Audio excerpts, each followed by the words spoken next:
It started like every other school trip does, loud, chaotic, and way too energetic for something that was supposed to happen early in the morning. And I remember thinking at the time that nothing about that day felt unusual, nothing that stood out as something I'd look back on later. It just felt normal, like one of those trips you don't think twice about, the kind you expect to forget after a few weeks. But that's the thing about nights like that. They never feel important at the start. We left just after sunrise. The bus was already half full by the time I got on, the usual groups forming instantly, friends taking over the back seats, louder ones claiming the middle, the quieter people staying closer to the front, and I ended up somewhere near the middle. At first, everything felt exactly how it should. Music playing from someone's speaker, people shouting across seats, laughter, snacks, constant movement. The kind of noise that fills up space so completely that you don't even notice how loud it is until it's gone. And that's what makes what happened later so hard to explain. Because there was a point, a very specific moment, where that noise just stopped. Not gradually, not fading, stopped. But that didn't happen right away. The first few hours passed like nothing. We were heading toward a coastal area, a place known for beaches and camping spots. Nothing remote exactly. I remember watching the scenery change through the window. Buildings turning into open fields, then into long stretches of trees. At some point, I must have dozed off. Not fully asleep, just that half-aware state where you still hear things around you, but they don't fully register. When I opened my eyes again, something felt off. The first thing I noticed was the light. It was darker than it should have been. Not night, not even close, but dimmer, like the sky had clouded over suddenly, and I sat up slightly, rubbing my eyes. It was quieter, not silent, but quieter. The music was gone. The shouting had stopped. Most people were just sitting, looking forward. That's what caught my attention, because even on long rides, there's always some level of noise, some movement, but this felt different. Still. Too still. I glanced around, expecting to see people on their phones, sleeping, talking quietly, but that wasn't it. They were just sitting there, facing forward, like they were watching something. My stomach tightened slightly as I leaned a bit to the side. The road ahead didn't look right. At first I couldn't tell why. It just felt wrong, like something was missing, and then it hit me. There were no other cars. None. Not ahead, not behind, not even in the opposite lane. Just our bus. Just a straight stretch of road that seemed to go on longer than it should have, surrounded by trees that all looked the same. I looked over at the person sitting next to me. He wasn't asleep. He wasn't on his phone. He was staring straight ahead, unblinking. "Hey," I said quietly. No response. I frowned slightly, leaning closer. "Hey, are you? I wouldn't talk right now." The voice came from the aisle. I turned. One of the teachers was standing there, but something about him felt off. His expression was flat, not annoyed, not strict, just empty, like he wasn't reacting to anything. "What?" I asked, confused. He didn't look at me directly, just slightly past me. "They don't like noise." My stomach dropped. "They," I repeated. But he didn't answer. He just turned and walked back down the aisle. Slow, controlled, like every movement was deliberate. I watched him go, my chest tightening slightly. When I looked back toward the front again, that's when I noticed something that made everything worse. The driver. He hadn't moved. Not once. His hands were locked on the wheel, his posture completely rigid, and his head was slightly tilted, at an angle that didn't look comfortable, didn't look natural.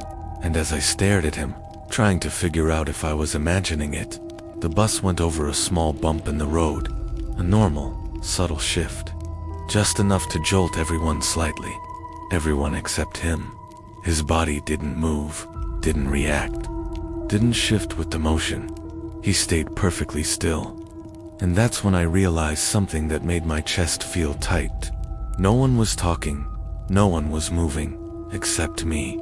I looked around again, my breathing picking up slightly, my eyes scanning every face, every seat, every small detail. And that's when I noticed it. One by one, they all started turning their heads, slowly, toward me. Not all at once, not synchronized, but close enough that it didn't feel random. It felt intentional. And the worst part, none of them were blinking, not a single one. My throat went dry as I sat there, completely frozen. My heart starting to pound harder with each passing second as more faces turned in my direction, more eyes locking onto me, empty, emotionless, just watching. And then the bus slowed down, gradually, the sound of the engine lowering. The doors opened with a loud hiss, and for a moment, no one moved. Then the driver spoke.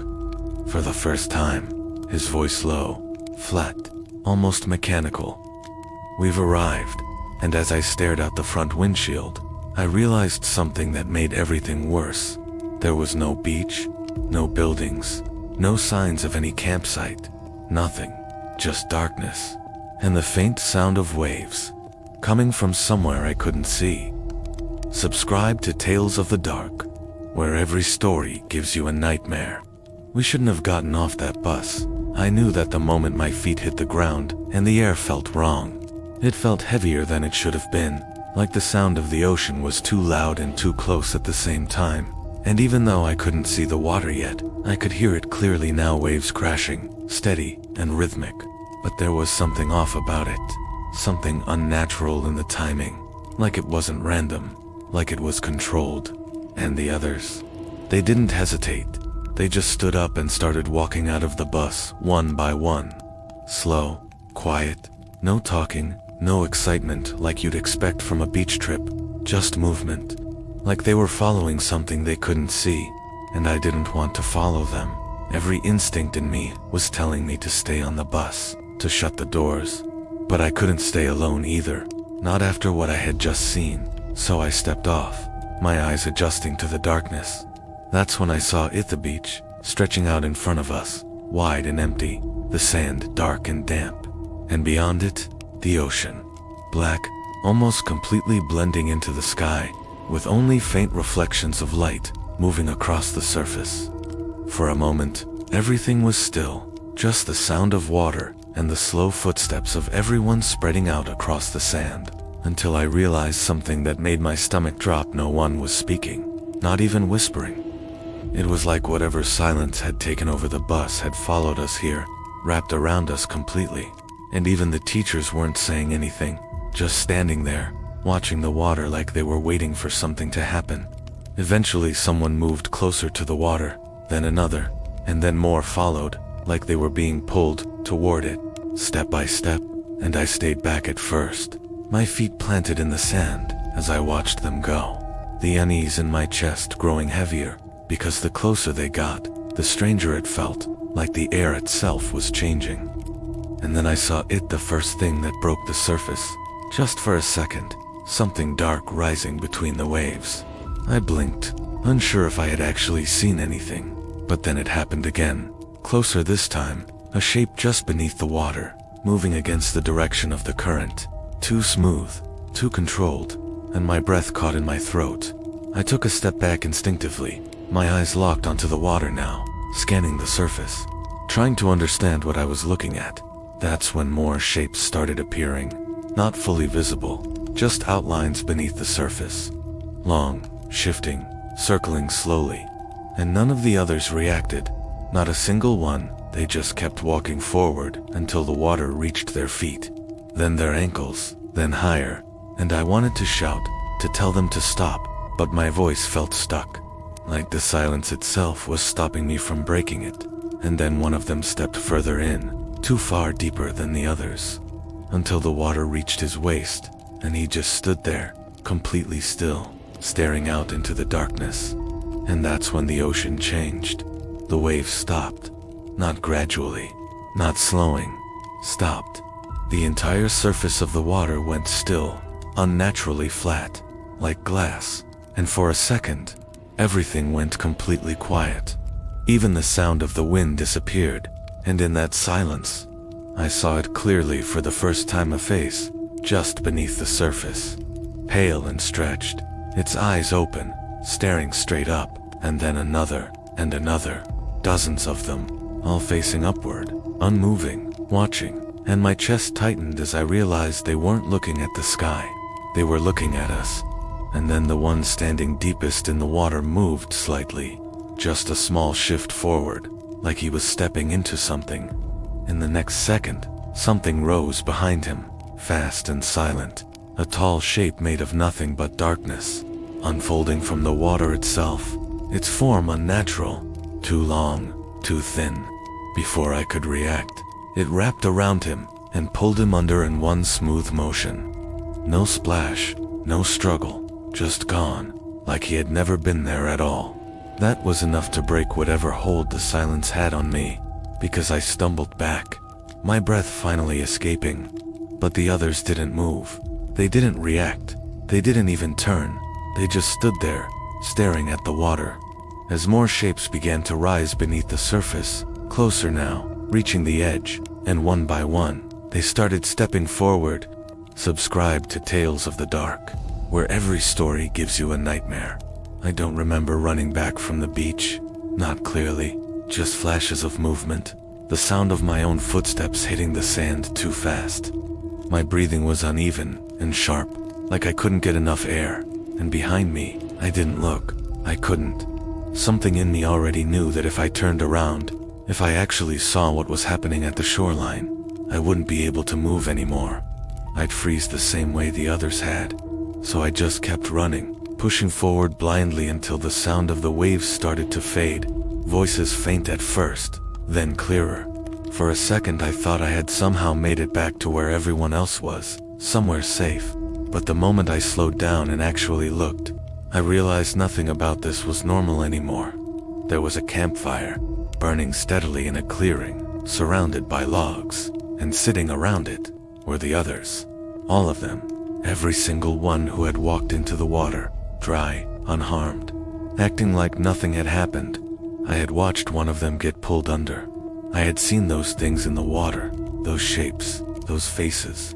Yet here they were, talking quietly now, laughing even, like the beach had never happened.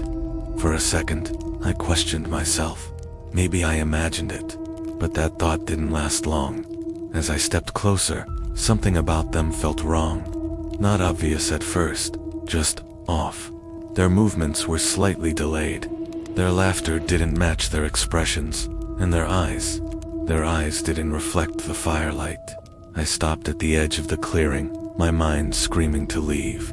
But if those weren't actually my classmates, then where were the real ones? Hey, someone called out. I flinched. It was one of the teachers, standing near the fire, smiling. "Where did you go?" he asked. His tone was normal, too normal, like nothing had happened. I hesitated, my voice unsteady. "I thought I saw you must have gotten lost," he said, his smile widening just slightly. "It's easy to do out here."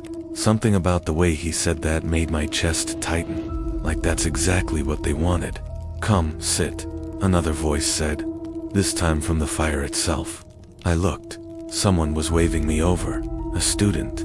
There was something familiar about their shape, but the details didn't line up, and then they tilted their heads slightly, at that same unnatural angle.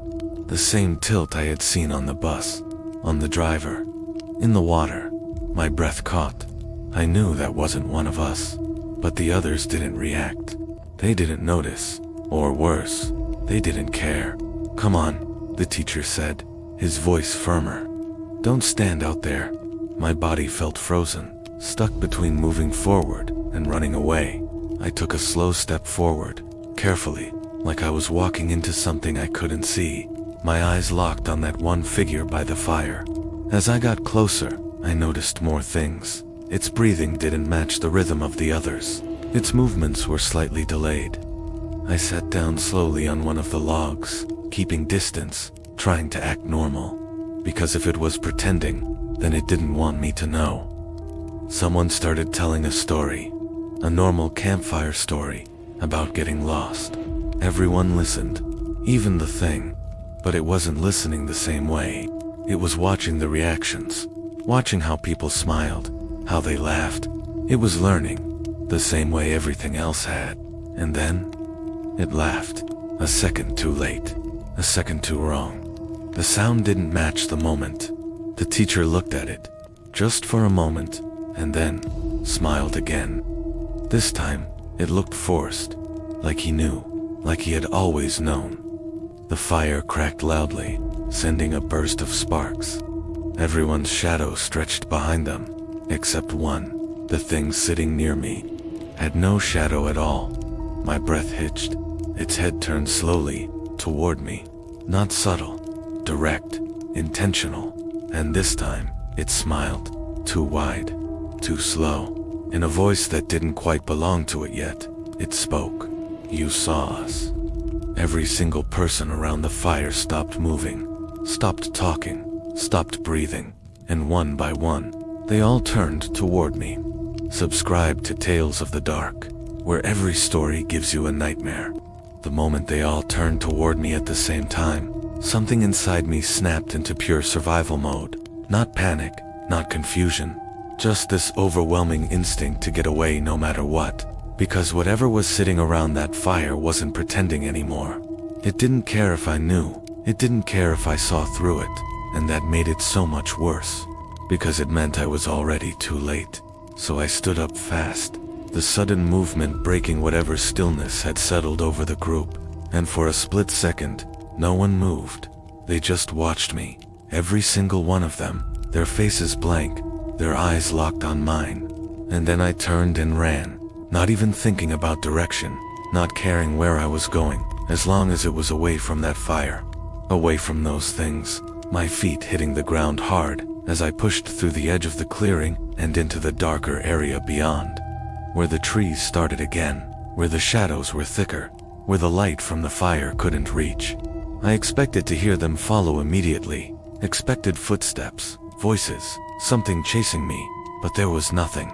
No sound behind me except my own breathing and the pounding of my heart. And somehow, that was worse. Because it didn't feel like they were chasing me. It felt like they didn't need to. Like they already knew where I was going. Like they knew something I didn't. And I kept running anyway, deeper into the trees, branches brushing against my arms, until I finally slowed down just enough to look around, trying to get my bearings, trying to figure out where the road was. Where the bus had dropped us off, because if I could just get back there, maybe I could leave all of this behind. But the moment I stopped and actually looked, I realized something that made my chest tighten. The trees were too uniform, too evenly spaced, like they had been placed there deliberately, and no matter which direction I turned, it looked exactly the same. No landmarks, no variation, just endless rows of identical shapes stretching into darkness. I tried to retrace my steps, turning back the way I thought I came. Moving quickly now, but not running, trying to stay focused. But after a few minutes, something felt off. Like I wasn't getting any closer to anything. Like I wasn't actually moving forward. And that's when I saw it again, the fire, right in front of me, exactly where I had started. The same clearing, the same logs, the same flames flickering in the darkness, like nothing had changed at all. My mind struggling to process how that was even possible, because I hadn't turned around, I hadn't looped back, I had gone in a straight line, and yet here I was again, standing at the edge of that same place I had just escaped from, and the worst part was, they were still there, sitting exactly how I had left them, like they hadn't moved at all, like they had been waiting. One of them stood up slowly, then another, and then more, not rushing, not chasing, just rising to their feet, in that same controlled, unnatural way, and I realized they weren't trying to catch me. They were letting me try to escape, letting me run just long enough to understand that there was nowhere to go, and that realization hit harder than anything else, because it meant this place wasn't just remote or confusing, it was closed, completely sealed off. I tested it again anyway, because I had to, so I turned and ran again. This time in a different direction, pushing harder, faster, ignoring the branches, ignoring the uneven ground, until I saw something ahead that made me stop dead in my tracks. The bus. sitting exactly where it had dropped us off. Doors open, engine silent, like it had been waiting there the entire time. For a second, hope hit me so hard it almost hurt, because this was it. This was my way out, something real. I moved toward it quickly, my eyes locked on the open doors, already imagining myself getting inside, shutting it behind me, until I reached the entrance and stepped up into the bus, my hand gripping the side for balance as I pulled myself inside. And the moment I did, everything went silent again, not just around me, but inside me, like something had shifted. Slowly, I looked up, scanning the seats, expecting them to be empty, expecting this to be my chance to get away. But they weren't empty, not even close, because every seat was filled, every single one. And they were all sitting there, facing forward, just like before, just like on the bus ride, their bodies completely still, their heads slightly tilted, and as my breath caught in my throat, one by one, they started turning toward me again. I didn't need them to speak, because I already understood the truth. There was no leaving this place, no escaping it, because the moment we arrived, we had never actually gotten off that bus at all. Subscribe to Tales of the Dark. The moment I saw them all sitting inside the bus again, something inside me gave up completely, not in a loud, panicked way, but quietly, like a realization settling in that there was no version of this where I made it out, because it didn't matter where I ran, or what direction I chose. Everything led back to the same place, the same people, the same thing pretending to be something normal. And as I stood there frozen in the aisle, every single face turning toward me slowly, I understood something that made everything worse than any chase or attack ever could. This wasn't about being hunted. It was about being replaced. And the reason they weren't rushing me, the reason they weren't dragging me under or forcing me to stay, was because they didn't need to. They just needed time. Time to learn, to copy, to become convincing enough that no one would ever question it. And I had already seen too much, which meant I wasn't part of that process anymore. I was the last problem left. I tried to back away, my foot stepping down slowly off the bus step, my eyes never leaving them as I moved. Because, if they rushed me now, if they all stood up at once, I wouldn't have time to react. But they didn't move, they just watched. Every single one of them, their expressions empty, their heads still tilted slightly, like they were observing something they didn't fully understand yet. And that's when I noticed it again. The small differences that gave them away, the slight delay in movement, the way their breathing didn't match, the way their eyes stayed open just a little too long without blinking. And then I saw something I hadn't noticed before, something that made my stomach twist even tighter. There were more of them now than there should have been, not by a lot. Just one or two extra faces I couldn't recognize at all, sitting in places that should have been empty, and I realized what that meant immediately. They weren't just copying, they were growing, adding more, expanding beyond the number of people who had actually been there. Like whatever this was wasn't limited by who we were, it was just using us as a starting point. I stumbled back further, my foot hitting the ground again as I moved away from the bus entirely. My breathing uneven, my mind racing for something, anything, that could still be real, something outside of this loop, and that's when I heard it. Faint at first, but unmistakable, the sound of waves again, coming from behind me, and slowly, I turned, my chest tightening as I looked past the trees toward where the beach should have been. Because I hadn't run in that direction this time, I had gone the opposite way, and yet the sound was there, closer than before. Louder, like it was right behind the tree line, and without thinking, without questioning it, I started moving toward it, because at this point, it didn't matter anymore where I went. Everywhere leads somewhere wrong, and maybe this was the center of it. Maybe this was where it all started, the place where whatever had taken the others had come from in the first place. The trees thinned out quickly, faster than they should have, and within seconds, I was back at the beach. But it wasn't the same as before. The tide was further out now, exposing more of the sand, and the water itself looked darker, deeper, like it had no reflection anymore, just a flat, endless surface stretching into nothing. And for a moment, Everything was still again, just like before. No waves, no wind, no sound except my own breathing.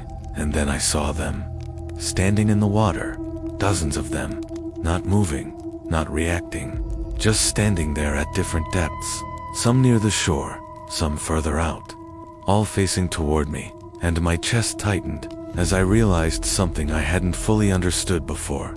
These weren't the copies. These were the originals, or at least what was left of them. The real students, the real people who had walked into the water earlier, and now they were just there, suspended, like they had been paused, like something had taken everything from them except their shape. And as I stared at them, the water shifted slightly, not like a wave, not from the wind, but from below, something rising again, something massive beneath the surface. And I didn't run this time. I didn't step back, because I knew it wouldn't matter. I knew this was the end of it, the part where everything finally made sense. The surface broke slowly, not violently, just enough for something to emerge, tall and thin, the same shape I had seen before, but bigger now, clearer, its form more defined, like it had finished copying what it needed. And as it rose higher, I realized something that made my chest feel hollow. It wasn't just one of them anymore. It was all of them. Every movement, every feature blended together into something that looked almost human, but not quite, like a perfect imitation built from multiple pieces that didn't belong. And its head tilted slightly as it looked at me, that same unnatural angle, and even from that distance, I could feel it watching me, recognizing that I was different from the others now. And then it spoke. Not like before, not broken, not copied, clear. You saw too much. My throat tightened, but I didn't respond. I just stood there, because there was nothing left to say, nothing left to do. And slowly, it lifted one of its arms, long and thin, pointing toward the water behind it, toward the others standing there in silence. I understood what it meant. This wasn't just a place. It was a process, something that took people, copied them, replaced them, and left the originals behind, where no one would ever find them. And the ones sitting at the campfire, the ones on the bus, those were the versions that would go back, return home, act normal, live their lives exactly the same, just slightly off, just enough that no one would notice until it was too late. And then I realized the worst part. There was no version of me out there, no copy waiting to replace me, because I had seen it, because I hadn't followed the pattern, which meant I didn't belong anywhere anymore. The thing took a step closer, the water barely reacting, and I felt something shift, like the space itself was closing in, finishing something. And for the first time since this started, I understood exactly what was going to happen. I wasn't going to be replaced. I was going to be removed. Completely. Like I had never been part of this at all. My thoughts started to blur slightly, like they were slipping away from me, like something was pulling them apart, piece by piece. And I tried to hold on to something, a memory, a name, but it was getting harder. Like whatever this thing was, it wasn't just taking my body, it was taking everything. And the last thing I saw before everything went dark was the bus, parked at the edge of the beach, doors open, engine running, and inside, every seat filled, every face staring forward, one seat still empty, waiting. Subscribe to Tales of the Dark, where every story gives you a nightmare. The moment I saw them all sitting inside the bus again, something inside me didn't panic anymore. It just settled, like a quiet realization, taking over that there was no version of this where I got out. Because no matter where I ran, no matter how far I went, everything led back to the same place, the same people, the same thing pretending to be normal. And as I stood there, staring at them, every single face turned toward me slowly. I understood something that made everything worse. This wasn't about chasing or attacking. This wasn't about fear in the way I thought it was. This was about replacement, about something learning us, copying us, becoming us. And the reason they weren't rushing me, the reason they weren't dragging me into the water, was because they didn't need to. They had already taken everyone else, and I was the only one left who didn't belong. I was a mistake that needed to be erased, so I stepped back slowly, my foot lowering off the bus step as I moved away. My eyes locked on them, waiting for any sudden movement, any sign that they would rush me, but they didn't. They just watched. That's when I noticed something that made my stomach twist even tighter. There were more of them now than there should have been. It was multiplying, expanding, growing beyond what made sense, and that realization pushed me to move, to turn, to run again. I ran toward the only place left that felt connected, the beach, the sound of the waves pulling me back like it had before.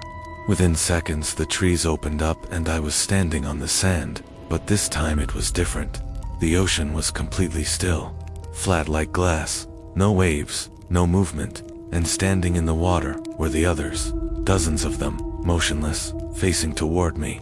I understood immediately that these were the real ones, the originals, the ones who had walked into the water and never came back.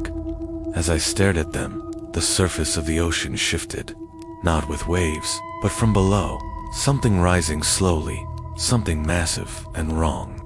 It broke through the surface without a sound, unfolding into that same tall, unnatural shape, only clearer now, more defined. It was all of them, every movement, every expression, blended into one perfect imitation that looked almost human, but not quite. Its head tilted slightly as it looked at me, recognizing me, and when it spoke, its voice was clear and steady. "You don't belong anymore." It wasn't random, it was a system, something that took people, copied them perfectly, and sent those copies back into the world. The real ones were left here, forgotten, erased from existence. And no one would ever know the difference, because they would pass. I had broken the pattern. I had seen behind it, which meant I couldn't be used. There was only one thing left for me. My thoughts began to slip, fading faster than I could hold on to them, like something was pulling them away piece by piece. Everything started to fade into darkness. The last thing I saw was the bus, sitting at the edge of the beach, engine running. Inside, every seat was filled, every face staring forward, except one seat near the back, still empty, waiting for me. The strange thing about disappearing isn't the fear, or the darkness, or even the moment you realize you're about to be erased. It's what comes after that moment, when everything should be gone, but somehow isn't. Because I remember the darkness taking over, my thoughts, my identity, every detail that proved I had ever existed. But something stayed, like a fragment that refused to disappear. When I became aware again, I wasn't on the beach or in the forest. I was sitting upright, still, unable to move. I realized where I was because the position and the space around me felt familiar. I was on the bus, my hands resting in my lap, my body completely still. For a moment, I thought I'd been turned into a copy, but I could still think. I wasn't erased. I was trapped, stuck inside whatever version of myself they had created. The bus was moving again. Outside the windows, it looked like a normal road, trees passing by, distant lights flickering occasionally. Then the voices started, conversations, laughter, normal sounds. Everything had reset. People were acting like nothing had ever happened. I tried to move, to turn my head, but I couldn't. My body didn't respond. It just sat there, perfectly still, playing its part. Then I noticed my reflection in the window. My face looked like me, but there was something slightly off in the eyes. As I focused on it, the reflection slowly turned its head. Before I did, I wasn't controlling this body. It was controlling me. It was using my awareness as a guide to become more convincing. Every thought I had, it was learning from it, adjusting, refining. The bus hit a small bump. Everyone reacted slightly, except the driver. My eyes shifted forward automatically, not by my choice. There he was, hands locked on the wheel, posture rigid, head tilted at that same unnatural angle. It was all connected. The driver spoke, his voice calm. "We'll be arriving soon." The others responded naturally, some cheering, some complaining. Outside, I saw the road from the beginning, the same empty stretch where everything first went quiet. This wasn't the end, it was the beginning. It's a loop, the same route, the same process, repeating over and over. The ones who came back weren't the same ones who left. I wanted to scream, but my mouth didn't move. My awareness started to fade, overwritten by the thing that now wore my face. Subscribe to Tales of the Dark, where every story gives you a nightmare.